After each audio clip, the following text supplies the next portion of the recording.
Hello there, this is Debbie Johnson. I'm the former executive chef and owner of the Golden Chalice Restaurant and Gallery. I just love cooking in the kitchen though, and I hope you do too. I wrote a cookbook that includes gluten-free, low-glycemic, allergy-friendly, sugar-free, vegan to meat food, including desserts. And I'm going to make a real simple dessert for you today, and you'll get to see how easy it is and how delicious. So if you like rich, delicious food, here we go. First thing you do is melt 2 tablespoons of coconut oil, which I've done, and I prefer to use organic. It tastes better and it's of course better for the environment, etc. And then I'm just going to put it into this bowl here, if I can find my spatula, which I'll bet I put away, because guess what? I like to keep my kitchen neat. It makes it a lot easier. So I'm putting in the 2 tablespoons of coconut oil. Then I'm going to put in 2 tablespoons of carob powder. Why aren't I using chocolate?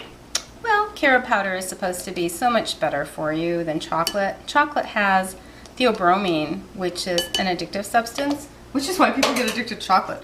And also because it can help you wake up. And sometimes I need that too. So I got a fork here. I'm just going to mix this carob powder in, and it mixes in really nicely with oil. So it kind of helps it melt. And you can use chocolate powder, of course. So the next thing is I've used a coffee grinder. So this is a dedicated coffee grinder. What that means is I just use it for things like herbs and spices and coconut for yummy desserts. Carob coconut truffles.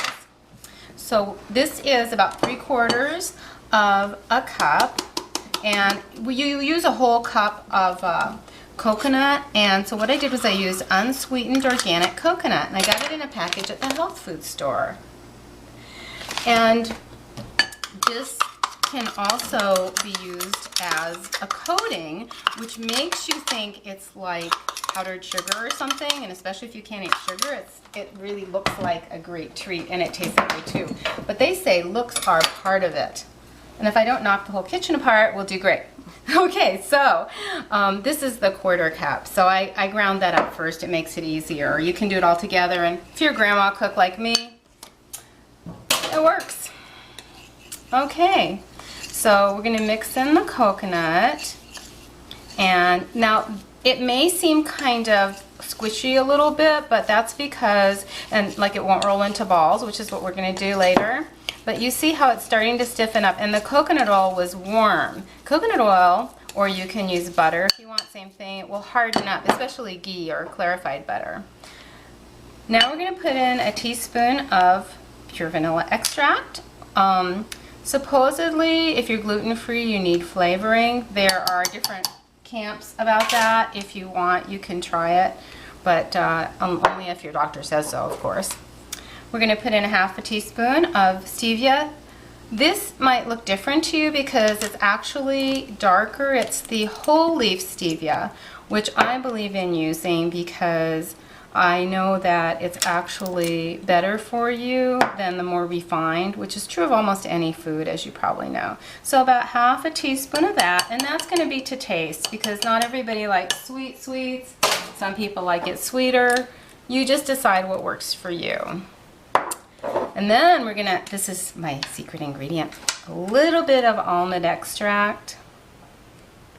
Just a bit. So this is a 1/4 teaspoon. Again, whatever you like, but that's going to bring out the coconut flavor more as well. And then one of the secrets to really get yummy desserts and or any kind of food is a little bit of sweet and a little bit of salty. So this is an 1/8 teaspoon of salt. Again, to taste. You'll know when you taste it, and you may be tasting it the whole time you're cooking. And if you're like me, maybe half of it will get into the refrigerator by the time you're actually done. And then, this is the yummy part, you can use almond butter, or you can use almond meal. You could use peanut butter if you wanted to, although there are conflicting ideas about peanuts as well. So I know that almonds are good for you unless you have tree nut allergies, and in which case you could roast some sunflower seeds or something else crunchy you can think of. Or you can, if you can eat walnuts, you can toast some walnuts, and if you leave out the almond extract and just put in the walnuts and no coconut, it tastes like brownies. So that's for people that can't have coconut either. In Canada, they say coconut is a tree nut. In the US, it's not. So I guess it depends on where you live. So we're gonna put in ground up roasted almonds because I kind of like that better than the almond butter. It's fresher. I actually roast them fresh myself, or both. I like the almond butter too as an alternative. And you can use any kinds of nuts or seeds that you like. Now you see how, because I ground the almonds so that there was some powder and then I left some pieces, if you can see that.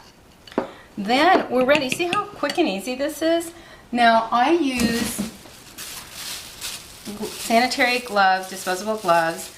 Now, I haven't done this for years, but I don't like this stuff getting under my fingernails. I don't know about you. So, what you can do is just take it and make whatever shape you want. It doesn't have to be exactly round, because like I said, it might not last that long. These are yummy. And I know our camera woman really likes them, don't you, Patricia? I do, I do. We're going to give the first one to her. And thank you so much for watching.